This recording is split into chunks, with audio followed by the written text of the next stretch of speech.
Hello everyone, હું મેહુલ સરાફ સૌનું સ્વાગત કરું છું મારી ચેનલ ધ બ્રાઇટર્સમાં.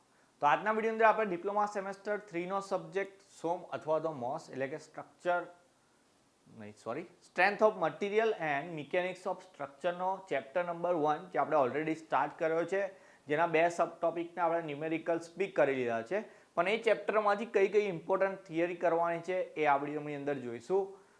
આમ તો તમને કહું તો સોમ ને મોસનું જે પેપર છે એની અંદર 70માંથી લગભગ 40 માર્ક્સના તમને ન્યુમેરિકલ્સ આવશે, એની સાથે સાથે 30 માર્ક્સની થિયરી પણ આવશે.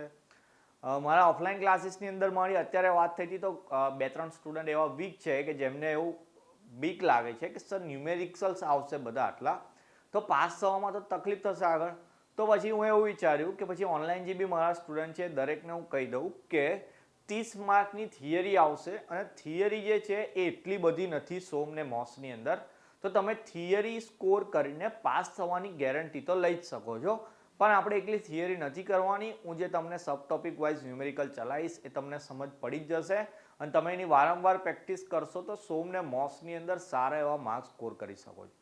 પણ વિડીયો થ્રુ મેં એવું જ કહેવા માંગતો હતો કે ચેપ્ટરની અંદર એટલી થિયરી બી હશે કે જેમાંથી તમને માર્ક્સ મળી જશે સારા એવા.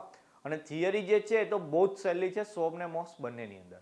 અને હું અહીંયા જે તમને પ્રોવાઈડ કરીશ એમાંથી થિયરી એક્ઝામની અંદર પૂછાશે, તો તમારે આટલી થિયરી તો પાક્કી કરી દેવાની, અને સાથે સાથે આપણે ન્યુમેરિક્સ તો કરતા જ રહીશું.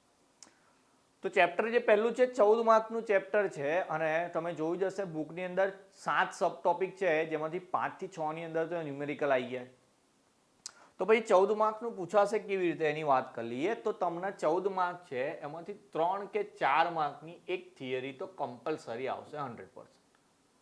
ઓકે, એક થિયરી તો 3 કે 4 માર્કની અંદર આવશે. તો બાકી જે 10 માર્ક રહેશે એના તમારા ન્યુમેરિકલ્સ આવી જવાના.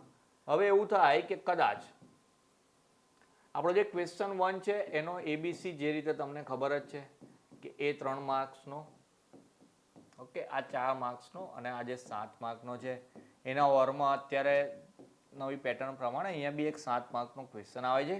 ક્વેશ્ચન જે 2 છે એના એબીસીની વાત કરીએ તો અહીંયા એબીસી 3, 4, 7 એ રીતે, અને ઓરની અંદર સેમ અહીંયા 3, 4, 7 એવા ક્વેશ્ચન આવે છે. ચેપ્ટર છે તો 14 માર્કનું, પણ એ લોકોએ 14ની જગ્યાએ 18 માર્ક્સનું પણ પૂછી શકે છે. કેવી રીતે? તો એ લોકો ઓરમાં એવી રીતે ક્વેશ્ચન સેટ કરીને આપે. તો જ્યારે કોઈક વાર એવું થાય છે કે ઓરમાં એ લોકો એવી રીતે ક્વેશ્ચન સેટ કરેલા હોય છે કે થિયરી 3 કે 4 માર્કની જગ્યાએ 7 માર્કની પણ પૂછાઈ જાય. અને થિયરી પહેલા ચેપ્ટરમાં તો કંઈ ખાસ છે જ નહીં, કઈ થિયરી કરવાની પહેલાં એ જોઈ લઈએ. બાકી તમારે ન્યુમેરિક્સની સાથે સાથે થિયરી પણ કરવાની જો તમારે સારા એવા માર્ક્સ સ્કોર કરવા હોય તો.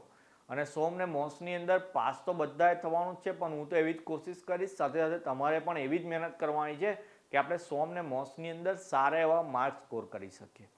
ઓકે, ચલો ચેપ્ટર નંબર 1માંથી કઈ થિયરી કરવાની પહેલાં એની વાત કરીએ. તો પહેલાં ડેફિનેશન્સ એટલે કે વ્યાખ્યાઓ ખાસ તૈયાર કરવાની. કેમ? તો કે 3 કે 4 માર્કનો એક ક્વેશ્ચન તો એવો જ આવશે કે જેમાં તમને ડિફાઇન એવું લખેલું હશે. 3 થી 4 વ્યાખ્યાઓ આમાંથી આપવાની હશે. કઈ વ્યાખ્યાઓ છે? તો પહેલી સ્ટ્રેસની વ્યાખ્યા છે. તો સ્ટ્રેસ એટલે ગુજરાતીમાં જેને પ્રતિબળ કહીએ છીએ, જેની વ્યાખ્યા આપણે P/A પરથી બનાવી શકીએ છીએ. આના આન્સર કેવી રીતે લખવાના? તો પહેલાં તમારે ડેફિનેશન તો લખવાની જ. જો એના પછી ફોર્મ્યુલા આપી હોય તો ફોર્મ્યુલા બી લખવાની, અને એના પછી એનો યુનિટ એટલે કે એકમ આપેલો હોય તો એકમ બી લખવાનો. જેમ કે સ્ટ્રેસની પર્ટિક્યુલર વાત કરું તો સ્ટ્રેસ એટલે એકમ ક્ષેત્રફળ દીઠ લાગતું બળ, પુનઃસ્થાપક બળ. ઇંગ્લિશમાં એને એવું કહીશું કે force on a unit area. Okay, તો ફોર્સ ઓફ યુનિટ એરિયા એટલે આપણે ડેફિનેશન લખી દઈએ, પછી ફોર્મ્યુલા લખીએ કે sigma is equal to P/A, એના પછી યુનિટ લખીએ આપણે એનો ન્યૂટન પર mm². તો આ રીતે તમારે આન્સર લખવાનો કે જેથી ઇમ્પ્રેશન સારી પડે પેપરમાં અને માર્ક્સ બી પૂરેપૂરા મળે. એના પછી સ્ટ્રેન છે જેને ગુજરાતીમાં વિકાર અથવા તો વિકૃતિ કહીએ છીએ. તો એને ખબર છે આપણે કે મૂળ લંબાઈના છેદમાં લંબાઈમાં થતો ફેરફારના છેદમાં મૂળ જે લંબાઈ હોય એના ગુણોત્તરને આપણે વિકૃતિ અથવા તો વિકાર કહીએ છીએ. એના પછી હુક્સ લો છે જે આપણે પહેલા સેમમાં બી ભણી ગયા હતા કે પ્રતિબળને વિકૃતિ સમપ્રમાણમાં હોય, એટલે કે stress and strain are proportional to each other. Okay, આ રીતે ખાલી લાઈન લખી દે, પછી એની બી ફોર્મ્યુલા છે લખી દઈશું આપણે. મોડ્યુલસ ઓફ ઇલાસ્ટિસિટી જેને આપણે ઈ કહેતા હોય છે, જે હુક્સના લોની અંદર અહીંયા ઈ યુઝ થાય છે, જે આપણે પહેલા બે સબ ટોપિકમાં જોઈ લીધું. તે મોડ્યુલસ ઓફ ઇલાસ્ટિસિટી છે, અને એના પરથી તમારે Young modulus, okay, bulk modulus અને મોડ્યુલસ ઓફ રિજિડિટી, આ ત્રણની બી ડેફિનેશન તૈયાર કરી દેવાની છે. Okay, Young modulus Y, bulk modulus B અને મોડ્યુલસ ઓફ રિજિડિટી જેને ઈટા તરીકે ડિફાઇન કરવામાં આવે. તો એ ત્રણ બી જોડે જોડે જોઈ લેવાની. તો મે બી મોડ્યુલસ ઓફ ઇલાસ્ટિસિટી ના આવે તો તમને આ ત્રણમાંથી એક મોડ્યુલસ પૂછાશે. એના પછી મોડ્યુલર રેશિયો છે. તો અલગ અલગ મેટલ હોય, જેમ કે માનો સ્ટીલ છે અને બીજી કોન્ક્રીટ છે, તો એ બંનેનો મોડ્યુલસ ઓફ ઇલાસ્ટિસિટી અલગ અલગ હોય. તો એ બંનેનો જ્યારે આપણે રેશિયો એટલે કે ભાગાકાર અથવા તો ગુણોત્તર કરીએ એને મોડ્યુલર રેશિયો કહેવામાં આવે છે. એના પછી પોઇઝન્સ રેશિયો છે. તો લેટરલ સ્ટ્રેસ અને લેટરલ સ્ટ્રેસ અને લેટરલ સ્ટ્રેન એટલે કે પાર્શ્વીય વિકૃતિ અને પાર્શ્વીય ગુજરાતીમાં પ્રતિબળ. ઓકે, ચાલો, એ બંનેનો જે ગુણોત્તર હોય એને પોઇઝન્સ રેશિયો કહેવામાં આવે છે. એના પછી થર્મલ સ્ટ્રેસ છે, ગુજરાતીમાં થર્મલ પ્રતિબળ અથવા તો તાપમાન પ્રતિબળ બી કહેવાતું હોય છે. તો કોઈ બી મેટલનો આપણી પાસે રોડ હોય કે બીજી કોઈ વસ્તુ હોય એને આપણે જ્યારે તાપમાન આપીએ અથવા તો ગરમ કરીએ તો એની લંબાઈમાં અથવા તો કોઈ બી રીતે ફેરફાર થતા હોય તો એને કહેવાય થર્મલ સ્ટ્રેસ. અને સ્ટ્રેન એનર્જીની વાત કરીએ તો આપણે જે અહીંયા ફેરફાર કર્યા થર્મલ સ્ટ્રેસથી અથવા તો કોઈ બી પદાર્થની અંદર, એવું માનો કે મારી પાસે હાથમાં સ્પ્રિંગ હોય, એને હું ખેંચું એટલે કે એના ઉપર બળ લગાવું છું, તો એ જે બળ લગાવ્યું એને શું થઈ ગયું? સ્ટ્રેસ થઈ ગયું અને એના લીધે એમાં સ્ટ્રેન પેદા થયું એટલે કે એની લંબાઈમાં ફેરફાર થયો. હવે હું જે સ્પ્રિંગ હતી એને હું ખેંચું એટલે એની લંબાઈમાં વધારો થયો એટલે કે એની અંદર સ્ટ્રેન પેદા થયું. પછી એને આપણે છોડી દઈએ તો શું થશે? એ સ્પ્રિંગ પાછી હતી એવી એવી થઈ જશે. તો શાના લીધે થઈ? તો કે એની અંદર એનર્જી સ્ટોર થઈ જાય. તો જ્યારે પણ આપણે કોઈક પદાર્થની અંદર સ્ટ્રેન એપ્લાય કરતા હોય એટલે કે વિકૃતિ લાવતા હોય તો એના કારણે એની અંદર એક એનર્જી આવે જેને સ્ટ્રેન એનર્જી કહેવાય. ઓકે, એના પછી પ્રૂફ રેઝિલિયન્સ છે અને મોડ્યુલ ઓફ રેઝિલિયન્સ છે. પ્રૂફ રેઝિલિયન્સ જે હતું એની ડેફિનેશન કંઈક એ રીતે હતી. આ બંનેની કંઈક સેમ જ છે. ઓકે, ચલો, કોઈક પદાર્થ પર આપણે જ્યારે સ્ટ્રેસ એપ્લાય કરતા હોય તો સ્ટ્રેસ એપ્લાય કરવાથી એની અંદર જે ફેરફાર આવવાના, ચેન્જીસ આવવાના, તો એ જે ચેન્જીસ છે એને કહેવાય પ્રૂફ રેઝિલિયન્સ. ઓકે, અને એ જે ફેરફાર છે એની નીચે આપણે ક્ષેત્રફળ લગાવીએ એટલે એવું લખીએ એકમ ક્ષેત્રફળ દીઠ જે ફેરફાર આવે એને કહેવાય મોડ્યુલસ ઓફ રેઝિલિયન્સ. ઓકે, તો એમાં તો આઈ થિંક ફોર્મ્યુલા બી આપેલી છે એટલે તમારે આ રીતે જ આન્સર લખાશે, ડેફિનેશન્સ ને એની ફોર્મ્યુલા સાથે. તો આટલી ડેફિનેશન તમારે પહેલા ચેપ્ટરમાંથી તૈયાર કરવાની છે ને આટલામાંથી 3 કે 4 માર્કની ડેફિનેશન તમને 100% આવી જશે. અને ડેફિનેશન તો બધાને યાદ રહી જાય, ખાલી એક લાઇનના જ આન્સર હોય.